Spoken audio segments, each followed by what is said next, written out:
I just want to welcome everyone here today. It's a difficult world we live in, sort of to stay safe is difficult, and, sort of we touched in various ways about what's happening in the world around the pandemic and the effect that it has on the clients, our clients, ourselves too, and that's what we're focusing on today in the topic, sort of how we can support others and stay kind of focused and grounded and resourceful for others while we're actually dealing with our own strains too. So I'm looking forward to learn from Vuyo today around that.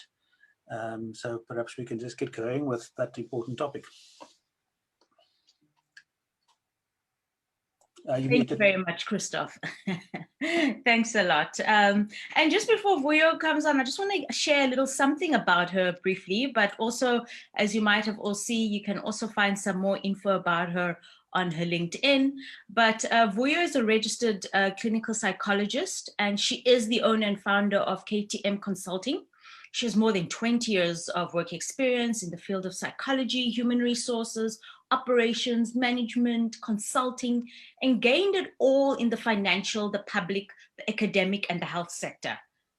What sector have we left out? I don't know, but hey, this is just amazing that, there's nothing more exciting to have a full aspect of the experience of life. Maybe soon you can get into tech, maybe, I don't know. Because I think this can actually kind of help us as well, this topic today of self-care, because a lot of us now also are working in the tech space, which probably can have an impact on us mentally. I don't know. So Vuyo, thank you, welcome. And I think I'll hand it over to you on that note.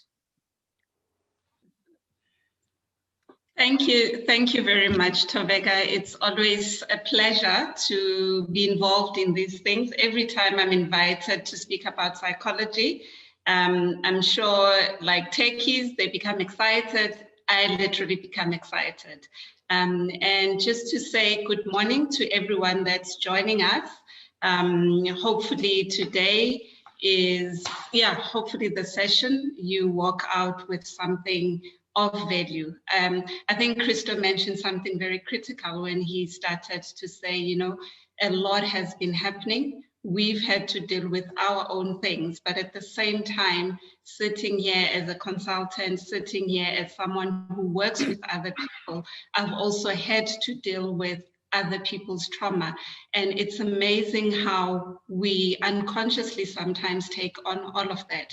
So hopefully today will also just be about us. I mean, make this hour about you and allow yourself and give yourself permission to be fully present. Awesome, thank you, Vuyo. So a quick thing, just to kind of also get us started, maybe we can actually just get the feel in the room on where people are at, and maybe just run our first poll, maybe.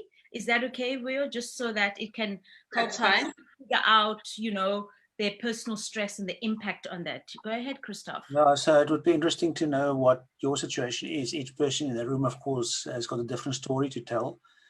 But the common between us is that we are all practitioners in some way or the other, supporting entrepreneurs and small businesses. How are you dealing with the strains and stresses that we are experiencing now? So if you think about the past week or two, what level of strain and stress are you experiencing? So no stress or strain, you can just select the one that applies to you best. It may not apply fully, but best. A bit more stress or strain than usual, but it's not affecting you much negatively, or a bit of more strain or stress than usual, and it is affecting you negatively. Fourthly, much more strain than before, but you can deal with it. And fifthly, much more strain and it's really kind of affected you badly.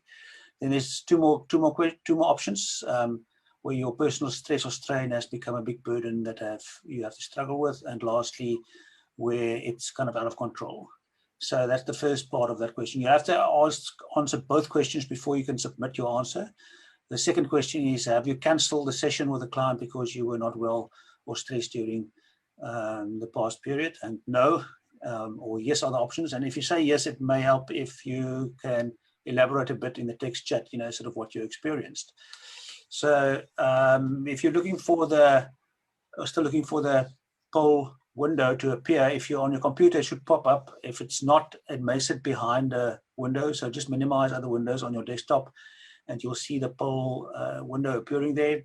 If you're on your phone, you may have to swipe once or twice to get to the poll window to participate. And you have to answer for both the questions before you submit the button. So I see we are progressing nicely in terms of people participating. We'll give it another minute or just less than a minute for you to participate. It gives us a sense of where people are in the room and so on, so that we can also focus on the things that are important for us. And in the meantime, I see that Gerald and Setja and Eric and so on are Enrico. Hi, Enrico. You guys are Daryl, so thanks for joining us here today. I see you are taking the lead there in the text chat. So let's use the text chat to share and in fact, we encourage a parallel conversation. If you want to raise a point or two or emphasize your opinion about something that's being discussed, you can use the text chat for that freely. Of course, within the bounds of decency and contributing towards the common good of all of us. And then if you do have a question, click there on the Q&A button on the bottom bar of the window, of the Zoom window, and post your questions there for us to address in the webinar. Otherwise, if you put it in the text chat, it's going to disappear. Okay, so shall we end the poll, Tobeka? We are interesting. So most of us are saying we are a bit more stressed than before, but not affecting us negatively, like about a third of us. That's kind of interesting. And then the rest are evenly spread, so some are experiencing more stress, but it's kind of affecting them negatively. Some are experiencing lots more stress, a few, 6, 7 of us, or 13 in total, in fact. And if you count the last two, that would be 2, 9, 26, 40. So 40%, about 40% of us say it's really kind of affecting us badly. And the rest are mainly saying, there are a few that says there's not more stress than before, but they're in the minority. So most in the room are experiencing stress, and some are saying it is actually affecting me badly when it comes to serving my clients. So I'm not sure, Vuyo, if you're surprised by that result. It's actually not surprising, Christo, because it's often what we find, especially with people who are interfacing and working with others. Like I said earlier, you take on your own strain and then you have to carry the client. And I mean, it's very interesting that the 14% that we're seeing that they've now had to cancel. And I think that already talks to things like burnout, where we are burnt out and then we're not even able now to fully be functional. But also if you look at some of the stresses, I'm happy for the 14% that hasn't experienced any stress or strain. It means they're already taking good care of themselves. But I think we also have to be mindful that we are constantly faced with strenuous situations on a daily basis. And I think as we go into the presentation or into the talk, we'll start to look at the impact that has on our body and our productivity and how then we can start working with it. But it's really not surprising. Great stuff. So having done the poll, maybe we can get into the substance of what you would like to share with us today. Okay, so let me just close that poll and I'm gonna share my screen with everybody. But also one of the things that is very interesting with the poll is the fact that at least we have 14%, but what that would probably also be talking to is the break that we've just had, which immediately says to us, if we do the taking care of ourselves, we are able to mitigate the impact of the stress on our ability to function and be effective as people. So what are we hoping to get at the end during the session? I think for me, what's critical is a better understanding of what self-care is and also what it's not, because I think most of us, when we hear that word, we're already thinking, oh my God, I have to spend money. or we're thinking a spa treatment, we're thinking a getaway, we're thinking time that I don't have, that I now have to make. And that in its own causes a lot of anxiety. So I think for me, what would be critical if we take anything away, it would be what is the correct understanding of what self-care is about. But also for us to have a better understanding of the business case for self-care, because often we look at self-care and think, oh no, I'm going to be doing nothing. It's idle time that I could be using to do something much more effective, without really understanding that by so doing, we actually are taking away from our ability to be much more productive. The third thing for me, I think, takeaway out of this session would be, at least for you and everybody that's joining us today, to take away one or two things that you will then start to put in your own toolkit in terms of how do I start to then build my own self-care routine in taking care of myself, so that then we can start to see those numbers, or so that the stress that we're experiencing, we don't see it escalate to things like burnout and ultimately depression. So similar to the poll, I think that Christo just shared with us, maybe if we look at that, you know, the feelings of burnout and compassion fatigue, what is that? In the helping profession or in a supportive profession, you find that we often find ourselves not sort of towing the line between, or being able to decipher what is my stuff that is causing me to feel the way I'm feeling, but also what is other people's stuff that I'm taking on, and it's starting to then have a negative effect on me. And so when we often look at that, that's when we talk of words like burnout and compassion fatigue. Burnout is often, if we look at some of those symptoms that we experience, it has an impact on our physical, social, cognitive, emotional, spiritual, and behavioral functions, where a lot of us would feel it physically. And I've put that physically as the first one, because often when we do feel anything, we start to feel it physically. And this is the right place to actually start being aware of the need to recharge, or the need to actually say, I need to do something to take care of myself, because your body will tell you what it is that you need. So if in the last few weeks or so you've experienced physical pain, isolation, or a sense of mistrust, you know, things are not going as well, there's apathy, you don't feel like you want to do anything, there's a feeling of just being down, feeling drained, feeling as if your work is not fulfilling, which is often what we find with people who are in the supporting professions, in that we always feel as if suddenly this is the one thing I used to enjoy, but I find no meaning in it anymore, or I feel like I'm not contributing. So if you're experiencing these symptoms, chances are we're starting to look at what we call burnout.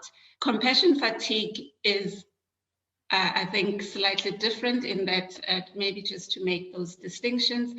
Compassion fatigue, this is where we start to also feel for the people. So the triggers often become other people's, the work environment itself, work-related attitude, or an exposure to some traumatic material of clients or people that you're working with, which is often the case. I mean, as consultants, you had a client where you closed off last year or a certain time of the year. We had built goals, we had made plans, and we were going to start.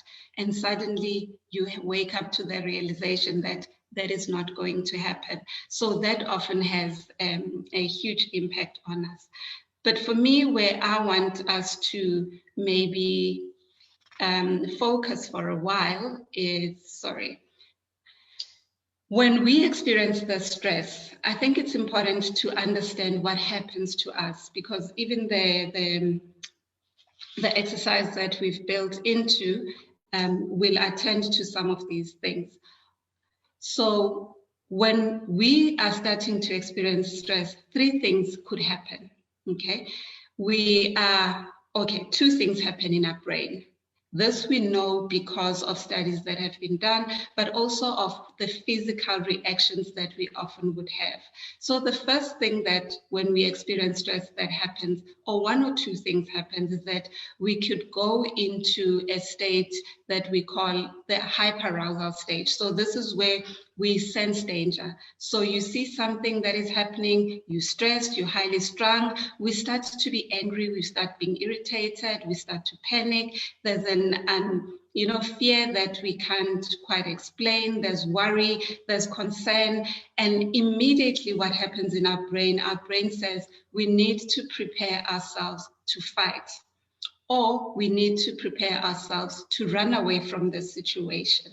So typically what happens, a typical example, if you look at a dog, you see a dog for the first time, your brain has no connection to what the dog symbolizes. So we don't feel anything until somebody says to us, actually, there is danger. Dog is equal to danger. And so unconsciously what happens now is that every time we see a dog, we associate it with danger, which means we need to either run away from the dog. And as we as we want to run away, immediately your brain starts to prepare your body to be able to do that. And so what happens is that we have all this adrenaline that starts rushing through your body, and we start to experience this sense of inflamed muscles, and we tense up. The challenge is, if nothing happens, we are already in that state. So all that is happening is that your body is now holding on to that stress, okay? And immediately when your body starts to hold on to that stress, your brain says, we need to protect ourselves. Depending on the exposure, when we're sitting in that danger zone, if your brain starts to sense that actually, at this point, we need to further protect ourselves so that we can function, that's when we go into the next stage, which is where we then start to freeze. Literally, we experience a freeze. And this is where some of us will feel it in our body, but some of us will start having, that sense that I don't feel connected to things. I'm not able to do anything, because at this point, what has happened is your brain has said, we need to protect ourselves so that we can function, so that we can survive. At this point, we are immobilized, but we are surviving. And this is a picture of what happens when we're stressed. And the challenge with most of us is that when we find ourselves in this position, we do nothing but try to solve for the wrong problem. How do we solve for the wrong problem? We just keep doing more of the same thing. So you're already stressed, you have your deadlines, and you have to keep things going. And so what we do is we start doing more of the same. Unbeknown to us, we are actually increasing our stress levels and anxiety levels. Same when we are in a frozen state, what we want to do is we want to take on so much to the extent that it could actually harm us. But also what I've noticed is that the dangers that we're not even aware when we go into these states as people. And the fact that we are not aware also means we can't then do what we need to do to take care of ourselves. So when we then think of self-care says, I need to be aware of what is happening, and I can now start to know how to take care of myself. So if we look at the misconceptions that are often out there about what self-care is, like I said earlier, is that self-care is about that spa, it's about the weekend getaway, it's about binging on Netflix, it's about all the things that we often associate with cost, where there is a cost to it, where it almost also feels like it's an individual process. And because it's an individual process, I'm gonna exclude myself from everyone, which then becomes counterproductive, because there's times where, as part of our self-care, we do need to be in the midst of others so that we can be recharged. So what is self-care then, if we look at it from a realistic perspective? I mean, there's many definitions around what it is. It means different things to different people depending on how they're using it. And I mean, the definitions have also evolved over time. Where at some point, even with the World Health Organization, there's been like 3 different definitions of what self-care is about. But when I look at it, or when I think to sum it up, we're looking here at activities that we can do, whether as individuals, as families, as communities, and these activities or strategies, they're actually with the intention to enhance health, to prevent disease, limit illnesses, and restore to full health. But also, it's about us arriving at that optimal level of functioning. It's not the perfect level of functioning, but it's at the level where we feel we can manage. And if we look at that drawing that I showed earlier on, this is that social engagement level, which we will go back to later. Okay. So it's a multidimensional, multifaceted process. Right there, it starts to say, we can never look at one thing as being the solution to self-care. So most of us, what we want to do is that right now, because I'm feeling stressed, then I decide I'm going to do one thing. And I do it at that time, but then it doesn't have a ripple effect on other aspects of my life. So it's important to also be aware that self-care is multidimensional. It looks at many aspects of who we are. I mean, we know there's the social being that exists, there's the intellectual, there's the emotional, there's the physical, there's the spiritual being, there's all these dimensions of who we are, that when we look at self-care, we need to ensure that each dimension is properly catered for, okay? It's a purposeful engagement, so it shouldn't be a random process. So we don't say, because today I feel overwhelmed, it's the first time I'm gonna start, and this is the last time I'm gonna end it. And obviously, it's better to start at some point, but we need to be mindful that it should be a continuous process that is driven by intention, which means when there is intention, then we can be purposeful, where we're saying, on a certain day, this is what I do. And it works quite well when we start to incorporate it into our day-to-day living. Because when we can incorporate it into our day-to-day living, it just then doesn't become a chore that we wait to do at a particular time.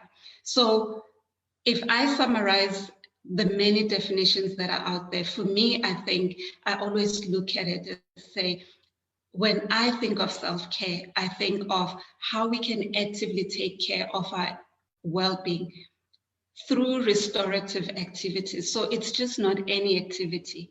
It should be an activity that's able to restore us, that's able to fuel us, rather than take away from us.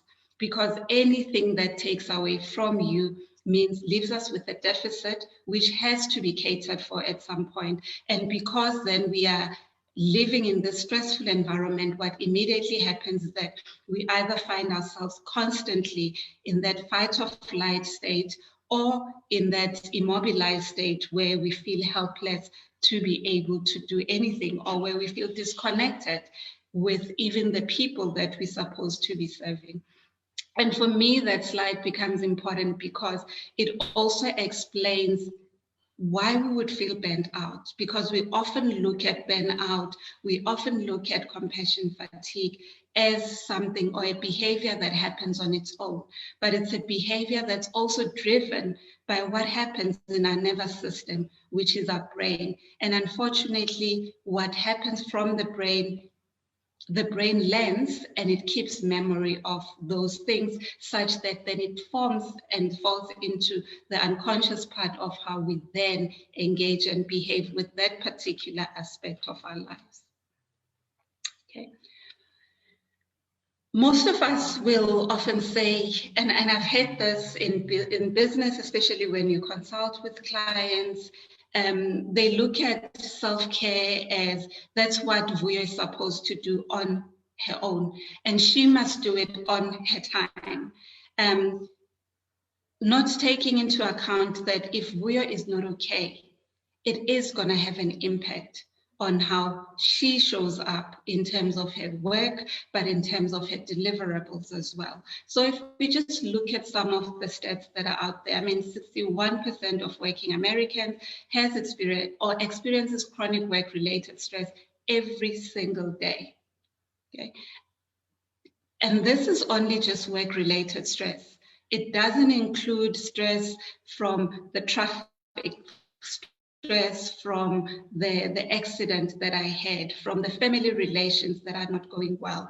And the reality is, when we are in a stressed state, we're then not able to function optimally, because everything that happens at that point, our brain gets flooded with all these neurochemicals, which then literally, when we're speaking about brain fog, that is what would have happened, is because there is a lot that is happening there. So if 61% of people, population that is working is exposed to this, now imagine the cost in terms of the business, the cost to the business. I mean, in 2017, $300 billion annually were lost because of stress-related illnesses.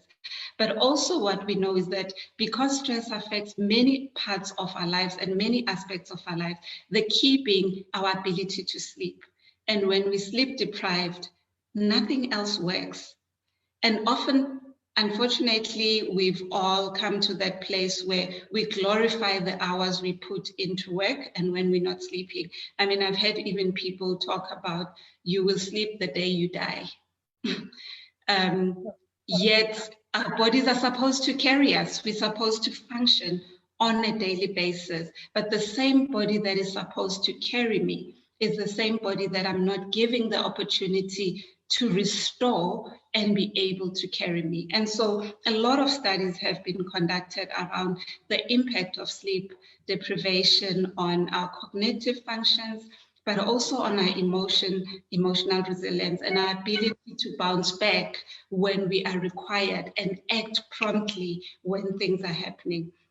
But also the biggest thing, when we take care of ourselves, it suddenly just improves the confidence, because we start to engage with parts of ourselves that we might have downplayed. And now we're seeing these parts coming to life. Again, linking it back to the brain. If I take on an activity and I do something that really makes me feel good about myself, immediately the dopamine goes high in my brain, the neurochemical, the brain just secretes that. I feel happy, your oxytocins come up, and then immediately I feel like I'm indispensable. I can do this. And now I want to do more. And as I do more, this is how our confidence gets improved or increases. It increases things like our time management skills, because suddenly everything is taken care of. We don't act from a place of panic, but also we don't act from a place of fear. Because if you look at some of our time management issues or problems that we often encounter in business, they are often related to our inability to say no, which means it's our inability to self-regulate. They're based on other things, perhaps the need to please. But a big part of it is also based on just our understanding of not being able to set the boundaries and say, this is what I can take on, this is what I can't take on. So when we look at self-care, it gives us the opportunity to engage with ourselves from a place where we can say, I know Vuyo. And because I know myself, I know I can never be able to take on this strategic program or project. And for that reason, I will not even put it on my table, so that then I create time for other things that matter. So if we look at really how this thing, self-care helps us, is that it should actually help to increase our business revenue, but also as consultants, it helps us improve our effectiveness And for me, that's why today is important, because as a consultant myself, as a business owner myself, we don't take the time, but we want to be there to feed into other people. So we have an empty cup, or we have a cup that we keep pouring from. We keep giving, we keep giving, we keep giving. We give of our time, we give of our resources, our intellect, all these things. And at the time when that cup runs dry, we're not even aware that it's run dry. But what do? We want to continue to give from that empty cup. And before we know it, all we are giving is toxic, because there is nothing to give at all. And so that's why, for me, the business case for self-care is even more important for us who interface with clients, for us who are often called upon to be there for our clients and help them make sense of things. But if you don't take the time to do it, what then are you giving your client? If you keep giving from an empty cup, just be aware that at some point we're going to give grime, and when we give grime, that grime is going to produce counterproductive results. Thank you, Vuyo. Sorry for interrupting this. No, it's fine. That's I fine. have to question, because sure, there's so much here, and there might be some questions as well in the chat around this. But like, your 2017 stat is amazing, right? So this is in normal life, the good Yes. old days, the pre March in South Africa context, or African context, the pre-March 2020 life, right? 2019 life. Now that we're in this COVID, like our go-to places, our ways to restore ourselves, the ways that the problems we had as companies, just going back to what you were saying, on like in 2017, how much they spent on self-care. In this context, isn't it like tenfold worse? How do we now think of different ways of restoring ourselves in the circumstances of law in the world and in the country because of COVID? How can we do that? I thought I would just put that there. I don't know if there's any other questions there, Christoph, because I also do know there's another poll. And but perhaps we can, there aren't questions in the Q&A yet. So, I mean, if anyone does have a question to pose, please do put it there, then we will address it in the discussion here. But let's start off by asking everyone in the room if you can use the text chat for you to answer this question. What do you do to deal with personal stress or strain so that it does not affect your support of others? What do each of us do? So it may vary, in the kind of activities or ways that we deal with stress. And I see there Brennan has already indicated that he takes breaks, go look for positive things from my other clients, do something completely different, to break the pattern of problems staring you in the face. And also to look at better ways of helping others, to do some kind of self-improvement there. And Lazarus is saying he looks to positives, take a break or walk, So the first thing I noticed when you spoke about how this manifests in us is that it's physical, so that I think Lazarus may perhaps be on the right track there, to have some physical activity that helps us our bodies to deal with things too. Abigail is saying, I think one needs to be aware of how your stress presents itself and deal with it before you encounters others. So, first make sure before it affects other people that you deal with it yourself. Yumna is saying you need to start compartmentalizing, that's a big word, your thoughts. It is easy to fall down that rabbit hole where you dissect things to the nth degree and exhaust yourself beyond being able to function. So that hole, that dark hole that you might fall into, to prevent that. To Melo, hi to Melo, nice to see you here to do things that he says he does things that he loves, like going for a run or a walk. So I know Tumelo is an avid runner, so some of us may be walkers, others may be runners, others may do some other things to take the physical, to do some physical activity. Yoga, Harrison says he's doing yoga, golf, camp in nature. So there are quite a few things, sort of connect with nature. Yoga, still physical activity. I didn't see anyone say meditate or pray, so, but I do know that a lot of people will have that answer. Oh, there it is. Shayla says meditation, conscious breathing, walking, positive messages. So, Vuyo, that sounds like amongst ourselves, there are already a lot of potential solutions. And eat healthy. I know we all have our struggles, sort of. I know when I go under stress, the first thing I do is kind of like nibble on something, sort of, and then sometimes overeat, sort of. So to be aware of those kind of things that may come in your way too. Enrico says to focus on what is in your direct control, sort of, and manage the things that are out of your direct control. So I think there's a lot of tips amongst ourselves already, Vuyo, that we can reflect on. I'm kind of aware of our time, so I'm not sure how you would like to manage the rest of the time that we have. We want to finish by 12:30, and it's already 7 minutes past 12, Vuyo. Okay. Thanks, Christoph. We should be able to cover. For me, what I like about what I'm seeing from the comments is that it's also self-care activities that span across our lifestyles. Okay? I think somebody mentioned the need for movement.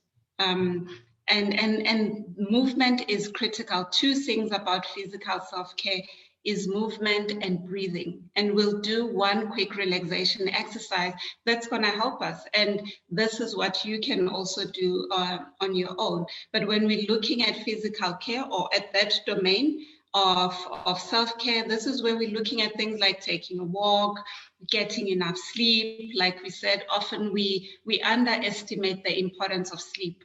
Again, we forget that during sleep, not only does our body rest, but our brain also starts to detox.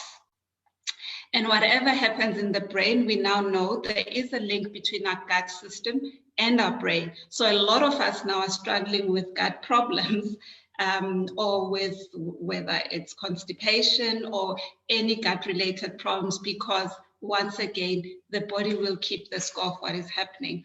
I like what I'm seeing in terms of just learning, reading, the reading, the meditation, which comes quite a lot into the psychological self-care and spiritual self-care. So when we look at things like meditation, prayer, and mindfulness, which is a big thing. I think somebody mentioned it by way of thoughts, being aware of our thoughts. It is really about allowing ourselves also to be fully present, because remember, our thoughts are not our reality. And unfortunately, most of us tend to think our thoughts are our reality, and that's why we sort of get sidetracked. For me, the big one, which I hoped I would see on the chat, is something of a digital detox, okay? Because it's very much, I think our phones have become, rightfully, I think they've become now a curse. It's a blessing and a curse. And I think, again, it's being mindful of how to use these tools. It's a fantastic tool, but some of us, our phones are the very thing that causes us a lot of anxiety. So if we look at psychological self-care, you could look at something like doing a digital detox, allowing yourself time before you engage with your digital networks. I mean, Robin Sharma speaks about it in the 5 a.m. Club, which is a book that I would really recommend, I think, if we want to look at those things. Emotional self-care, we saw that. Making time for reflecting, practicing self-compassion.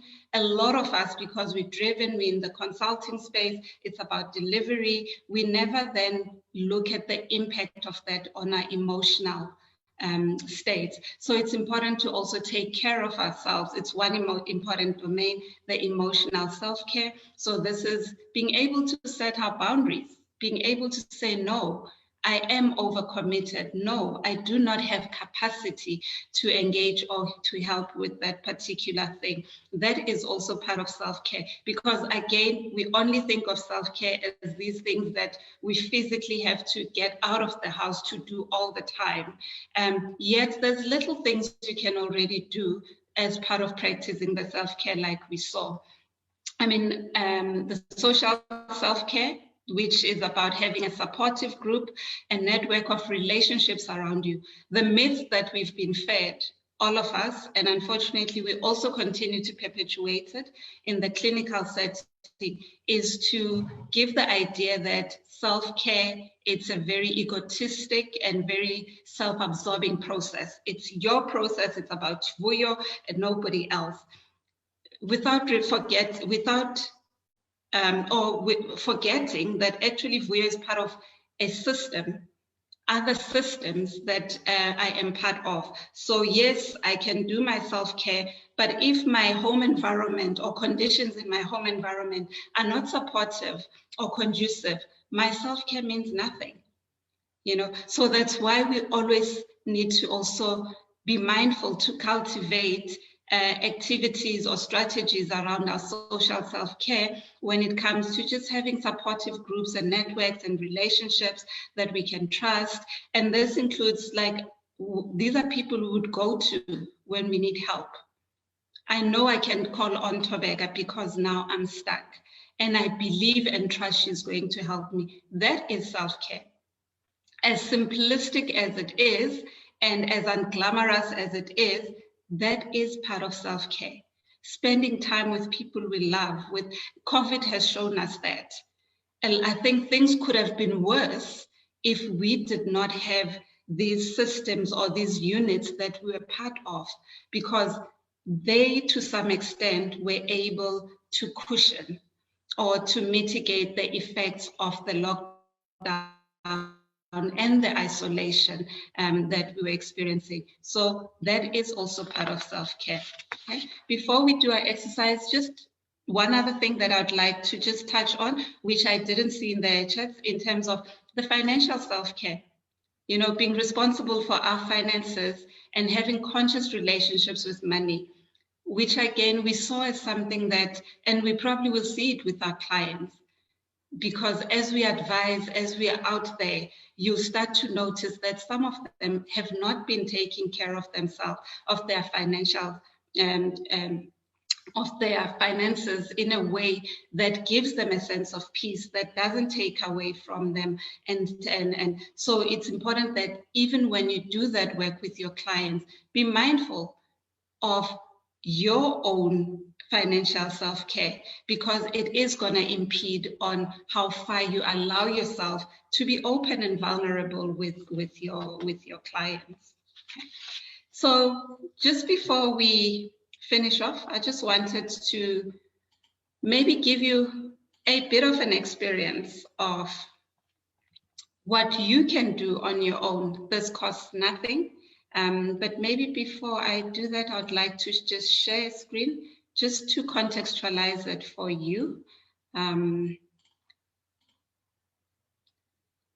So this is the time for us all to wake up, so that we can learn something that we can apply. I think sort of something practical, because webinars can tend to be theoretical, and we talk about what the activities are. So it's great that you do some activity with us. Yeah. So why I wanted to put this up is, if we go back to here, like I said earlier, we often find ourselves in the free state, or we find ourselves in the fight and flight. And like we said, nothing productive happens here. We can do something. We do get away with doing quite a lot, but the sustainability of it comes at another cost. So what we're looking for, ideally, is to find ourselves in the space where we're able to connect, where there's safety, where there's social engagement, because that's where a lot of work happens. And so the exercise that we're going to do is going to touch on the two aspects which is the freeze and flight, because for me, those are the key. When we look at, there's something we call the ladder of tolerance. So if we look at this ladder, if I can't cope, I've shut down, there's no way I'm going to be able to move up the ladder. So now I'm immobilized, I'm feeling down, I'm feeling helpless, I feel I don't have any sense of agency because things are really going bad. It's going to be difficult to have any effective social engagement. And this is what is now happening in our brain. The same, when we're in that sympathetic state, which is the fight and flight state, all your brain hears is we are in danger and we need to run or we're going to fight back. So once again, our efforts at this point are not directed towards proper connection and I suppose taking care of ourselves in a better, in a functional way. At the top of that ladder, that's where the social engagement is sitting. So when we talk about this, look at it as we are now at the top of the ladder, which is where we should be ideally. So the exercise we're going to do is going to help us maneuver this part, the dorsal vagal, which is the immobilized state, and our danger zone where we want to fight. So I'm going to ask you to just allow yourself to relax. There's a combination of breathing exercise to this, but also it's about muscle relaxation so that we can then get to the top of the ladder. Then we can do the nice things around talking to people and engaging.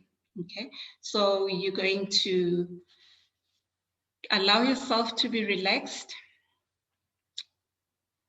This is an exercise that's just going to help relax your mind and your body. And how we're going to do it is we're progressively going to allow you to tense up your body, but at the same time, allow it to relax. And as we do this again, your brain starts to build a picture or create a pathway of what we could do ourselves. So in doing this, you will tense each muscle groups, but we're not straining it. And then we're going to release it, okay?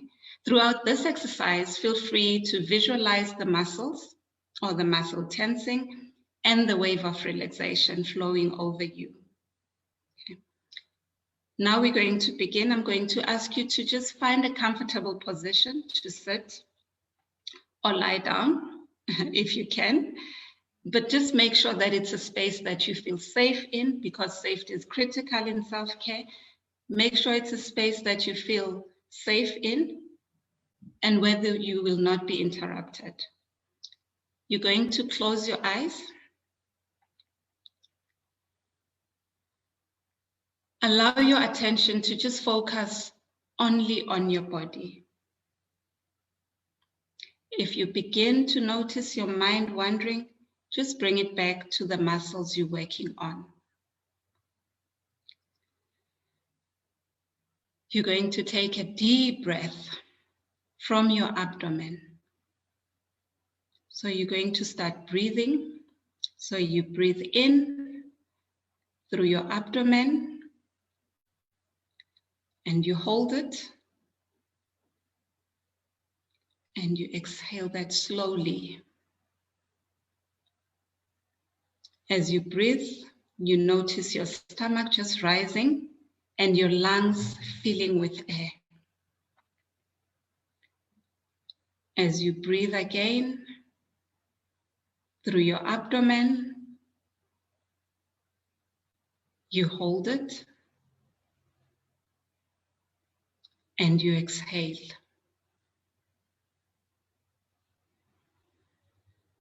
You breathe in through your tummy, hold it for a while, and you breathe out.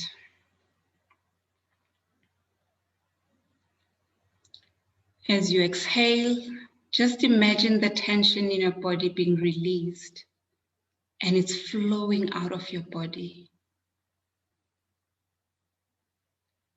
Again, as you inhale through your tummy, you see it bulging, you feel it bulging. and you exhale.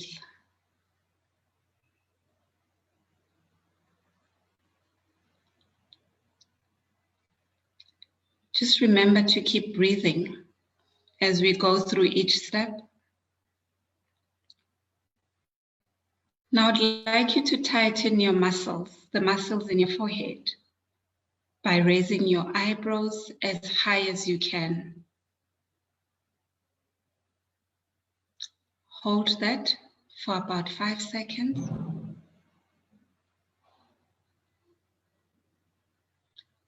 And abruptly release that feeling. And as you release, you feel the tension fall away from your face.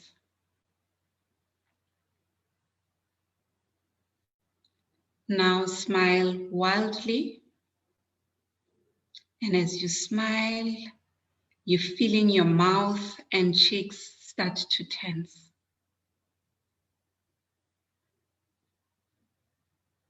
You hold it. And release.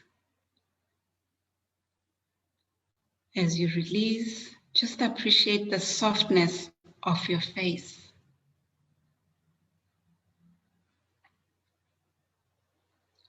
Next, you tighten your eye muscles by squinting your eyelids tightly shut.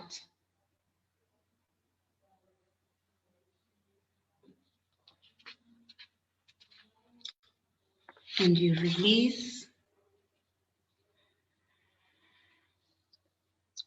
And you're still breathing through your tummy.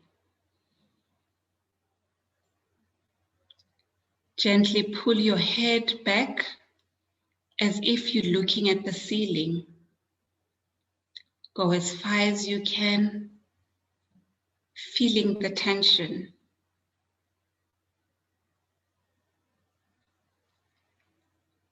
And release. And feeling the tension melting away.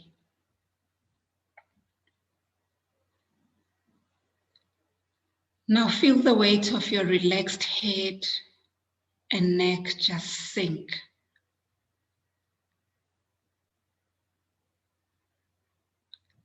You breathe in through your abdomen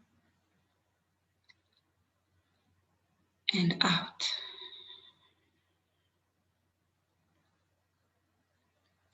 In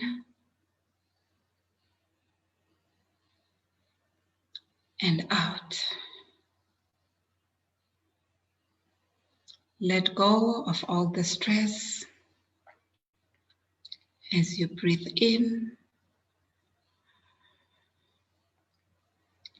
and out. Now clench your fists tightly, but without straining. Just clench your fists and hold them in that position.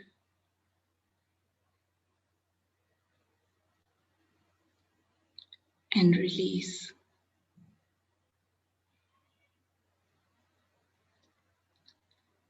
Now flex your biceps. You feel the build-up of tension. You may even visualize that muscle tightening.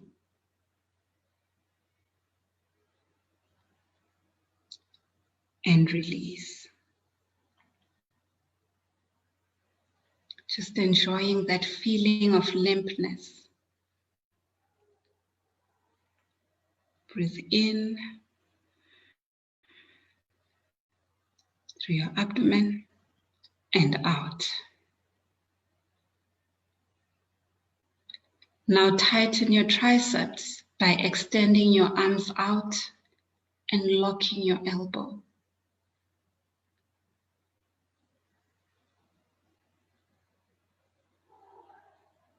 And release.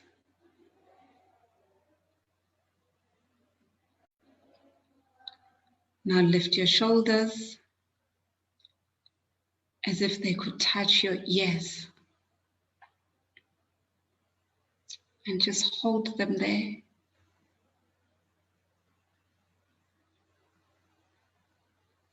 And quickly release, just feeling the heaviness. Tense your upper back by pulling your shoulder back, trying to make your shoulder blades touch.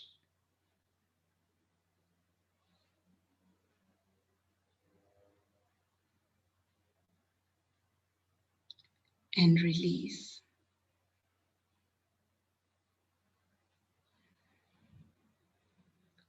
Now tighten your chest by taking a deep breath in.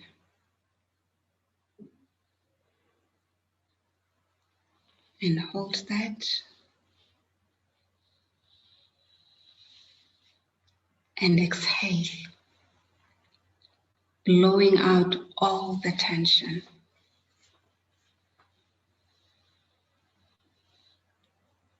Now tighten the muscles in your stomach by sucking in.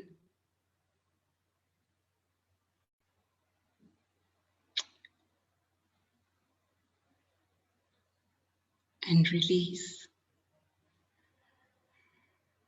Still breathing in and out. Now gently arch your lower back.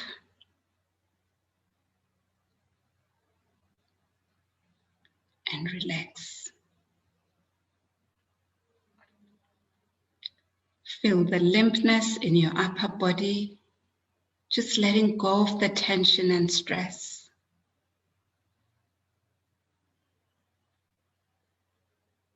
And relax. Tighten your buttocks and just hold them there.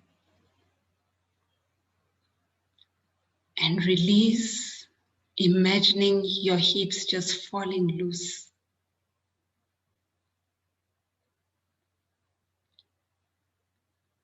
Now tighten your thighs by pressing your knees together as if you were holding a coin between your legs, your knees. Just hold it. And release.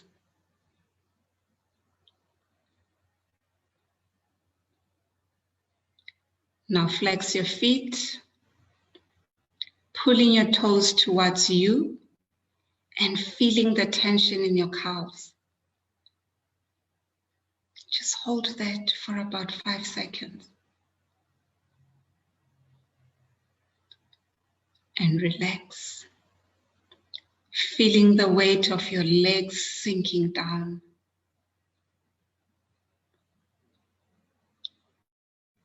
Curl your toes under your tensing feet.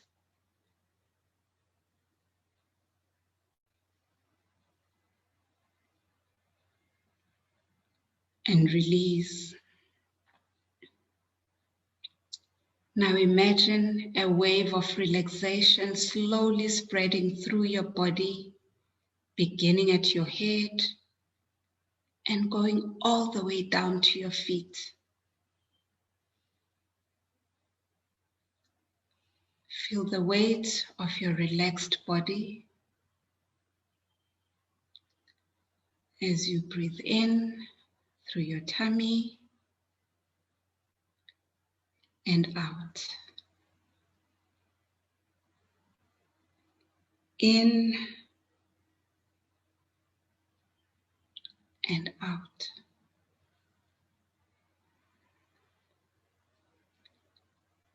In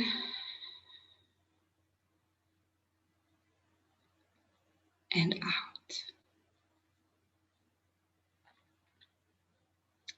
And when you're ready,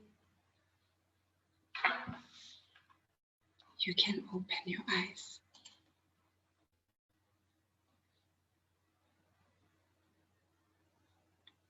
Okay.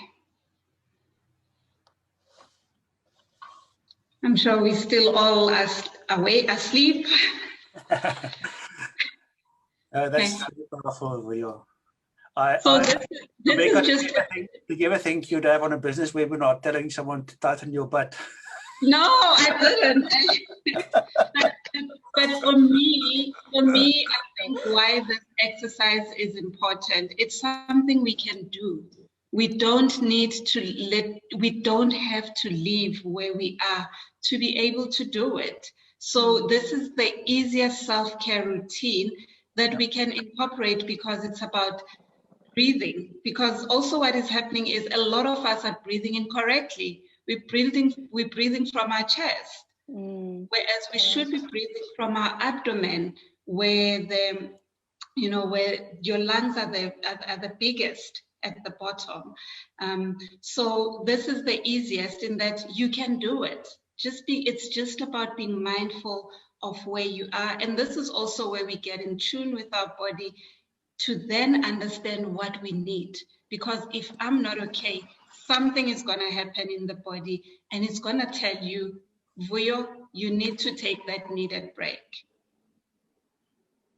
And the voice, your voice also helped in the relaxation process. An amazing exercise. Thank you, Vuyo. Yeah, I see in the text chat there's a lot of good comments too. Yes. Would you mind, Vuyo, or with your permission, can we cut that soundtrack and put it on our site for people to use? Or copyright? Do you copyright these things? Let's talk about that. In any case, the full webinar is on Facebook, so people can actually find it there themselves too. Yeah. But Paul, how much time do we need to talk about IBASA stuff? Because there are a few questions and so on still that have emerged. From my side, I'll just need 5 minutes just to go through things that will be happening. I think it's important that members are aware of activities that are upcoming, and most importantly, should I just go ahead and do it now, Crystal, or should I wait for my session? Is that okay? Yeah, sure. Yeah, I think what is important from my side is the upcoming AGM. We're currently preparing for the annual general meeting. So please, our valuable members, make sure that you're in good standing so that you can fully participate and make your mark as to who should be part of the leadership of IBASA and things that needs to happen at a regional, national, and international platform. The other activities that are upcoming is the chairperson roundtable interactions. These are very critical towards strengthening stakeholder engagements. So we want to create an environment where there's visible leadership and also a platform where our members can really engage with the leadership, and we don't have to wait for AGMs to start voicing our frustrations. So through this chairperson roundtable discussions that will be taking place on a quarterly basis, it gives our members the opportunity to also, set the tone as to what are the expectations, their desires, and things that they want us as from a leadership and a secretariat to address. Another issue is the youth chapter initiatives. I mean, most of our members, please take it with a pinch of salt. They're very old, and we want to attract young people and women into the space of business advisory. So we're driving initiatives towards mobilizing more young people to become business advisors. And one of the key platforms that we have created is currently strengthening is the youth chapter initiative, where we're engaging with different institutions of higher learning as to how we now build this advisory service at that level when they're still studying, so that they can start, appreciating the environment, and also more from a woman perspective and remote area environment. We talk about SMME development or entrepreneurial development, but when you look at the development aspect, mostly focus on the urban areas. And it's important that we take cognizant of what is happening at those remote areas and the rural environment as to how we strengthen the whole business advisory and SMME development. So those are the initiatives that I wanted to highlight, and I'll be pounding them on an ongoing basis, but please, as our members, be in good standing so that you can participate in the next AGM and have your mark or have your say as to what you who should be the next leadership going forward. And young people, come on board. Let's have a foot into the whole process. Women, let's not allow this platform to be male dominated. We have a voice. We are not just beautiful, but we are also intelligent. So let's make sure that we participate successfully and make our environment grow and advance accordingly. And also for my chairman, the chairman engagements, please, when we send out communication, I'm hopeful from a leadership perspective that will give all our members an initiative or an opportunity to engage with the chairperson and you know, just have a voice in terms of how we really govern and lead this organization. That's it from me. Great, thank you. Thank you very much, Mpho. Christoph, should we acknowledge Sonwaba? There's a question, one question there, or is time again? I see Sonwaba has got his hand up. There's some other questions that came from the text chat too that we can focus on, and then Rama noted a question maybe that's directed to you, Mpho. So shall we first deal with that one quickly, then we can come back to our breathing exercise. Rama is asking, what is the status of SEDA Business Advisors membership in good standing, because as of 30 September 2020, the membership has expired. The latter was communicated to all of us via our office. I suppose Rama is one of the SEDA Business Advisors. Rama, currently we, I think we'll let you know all SEDA Business Advisors with the process. Currently, I'm sure you are aware with the regrading process that will be taking place. We've just done the gap analysis of business advisors from SEDA. So I don't want to preempt, but the regrading will be taking place and your renewal will definitely be aligned to the whole process. Right, Rama says thank you, Mpho. So maybe we can come to make it to questions if we have.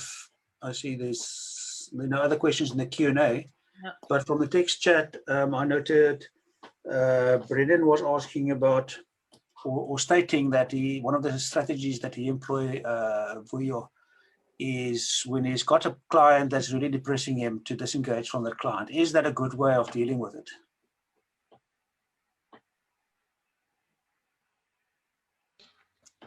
Sorry, I was still muted. It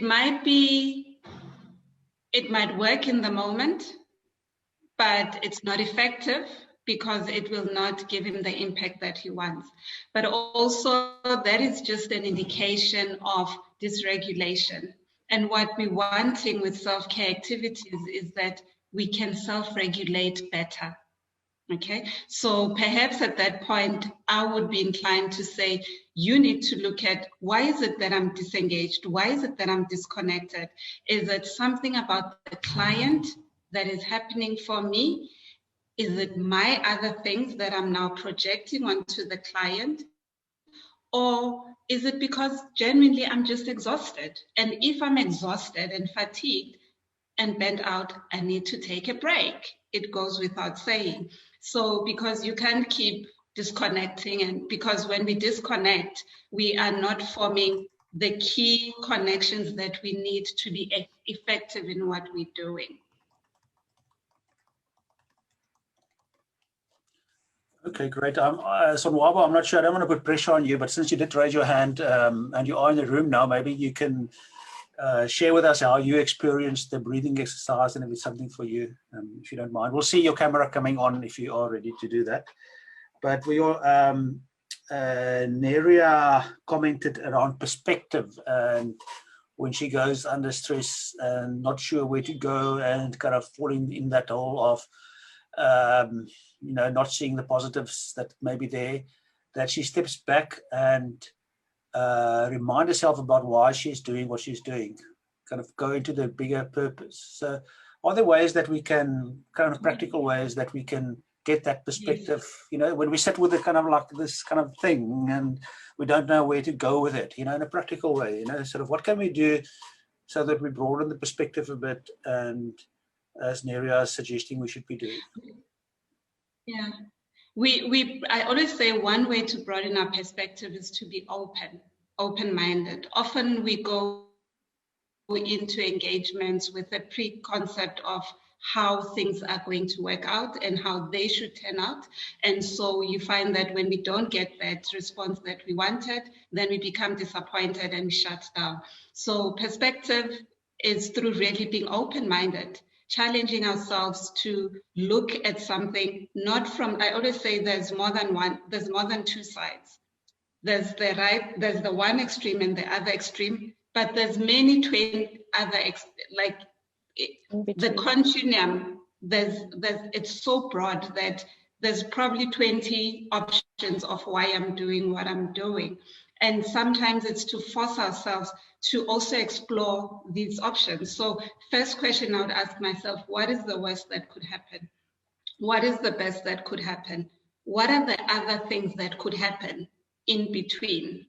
And that in itself starts to help us broaden our perspective.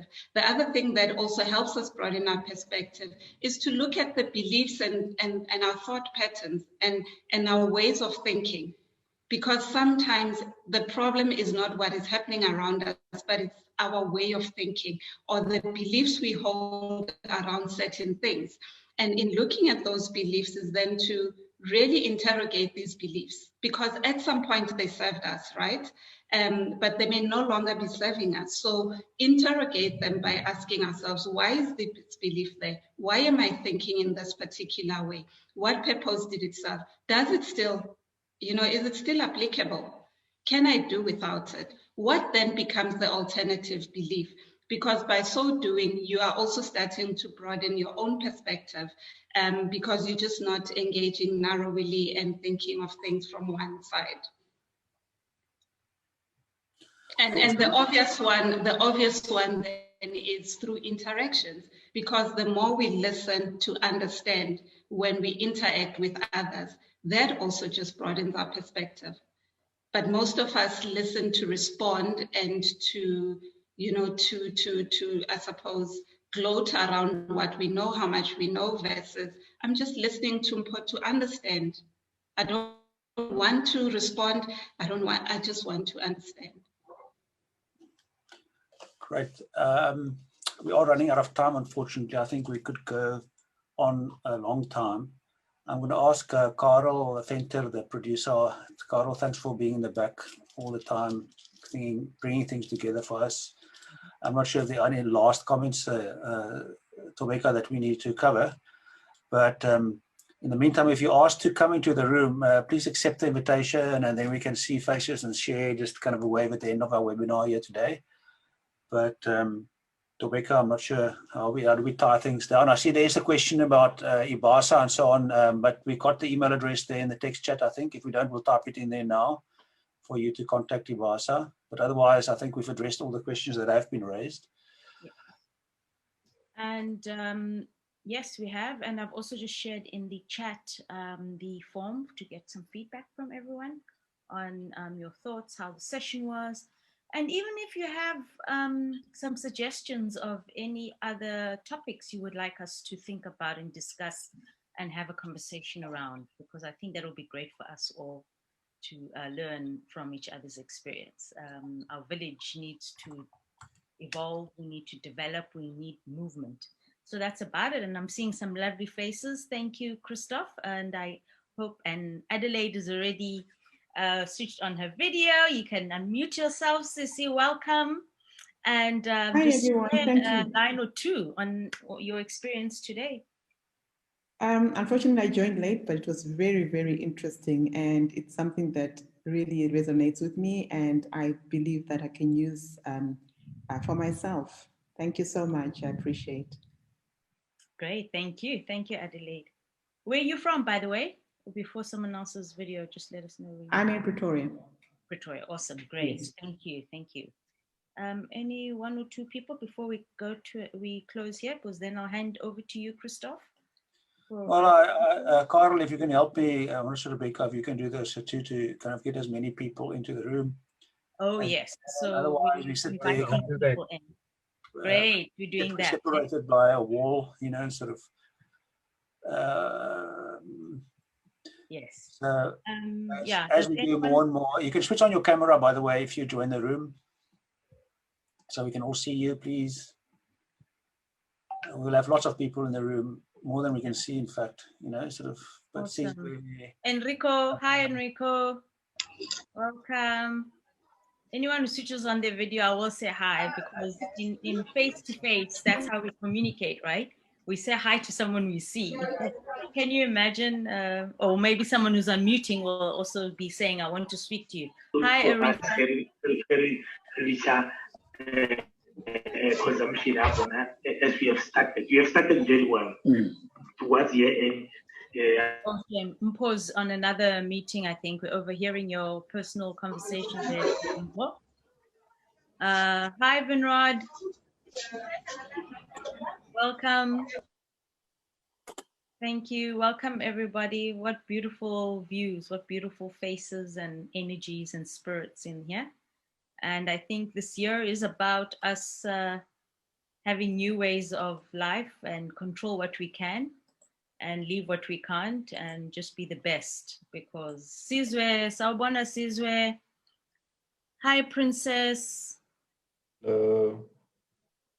Welcome. I was about to ask you, oh, we have a princess in the room. And then I saw SA. So I was like, oh gosh, are you princess from South Africa or Swaziland? I'm just welcome. Hi, Gloria. Welcome. Is that everybody? I'm trying desperately to promote everyone to be in the room, but I'm not, they just keep coming. Wonderful. Princess, you want to share? I think Carl's been giving people speaking rights as opposed to promote, because you can't, if you just have speaking rights, you can't switch on your camera. Okay, go ahead, Princess. Thank you so much. Thank you, everyone, and thank you, Tobega. Thank you, Christoph. Thank you to Vuyo. Hello. I really enjoyed the session. It was so lovely. Hello. I'm feeling a lot better. That is why I think I had the courage to even come on. And what I love most is hearing Mpho saying that you are now really campaigning more for women and more for youth. And then I just want, as you can see, I am from the Royal Batlokwa Nation in South Africa, and we are in the whole of SADC. And also I am the vice president of the organization that is leaning or based on the cultural kingdoms. We work with the kings, the queens throughout the continent. So is there any provision made, because we are the advocates of our far-flung areas, the rural and our kingdoms as well. And then needless to say that we also went to school. We also are business people. And as much as we are more on the humanitarian side or the social development, but we are also entrepreneurs. Is there any provision made? Do we have the department within IBASA that is really looking after us? As you know, that maybe we are shy people to even be coming out and making noise or saying, hey, we are here. Is there any provision made of where we can go? Any desk where we can go as the cultural kingdoms? Mpho, do you want to take on that? Do you want to share something, please? Yes, thank you very much, Princess. Hence, I thought it would be wise for us to utilize this platform as much as it's part of the CPD, but we to also touch or engage with broader stakeholders. Let's just engage offline, but the key thing here is that we are starting something that was not there before. One has realized the gap that exists, and it became eminent and critical that we create such platforms or engagements with various critical stakeholders that are crucial towards us fulfilling or advancing the whole business advisory environment. So you've got my email. Please email me so that I can get your detail, and then we can have a proper session with your organization and other role players from your area. But this is one of the platforms, the new platforms that we are creating as IBASA, because we realize there's a huge gap and that needs to be closed or addressed. Right. I have. Clara sharing, Okay, Clara sharing that's the email. email address there for everyone to use. So, Princess, perhaps you can use that email address to connect with Paul and take the discussion further. I see there are quite a few more people that actually have their videos on, so I'm not quite sure who would like to perhaps make use of the opportunity to just say, hi, Harrison, nice seeing you, Tebogo, Johan, names, we see a lot of names, but we don't see the video often. Any of you, you can just unmute. Tebogo, I see you unmuted.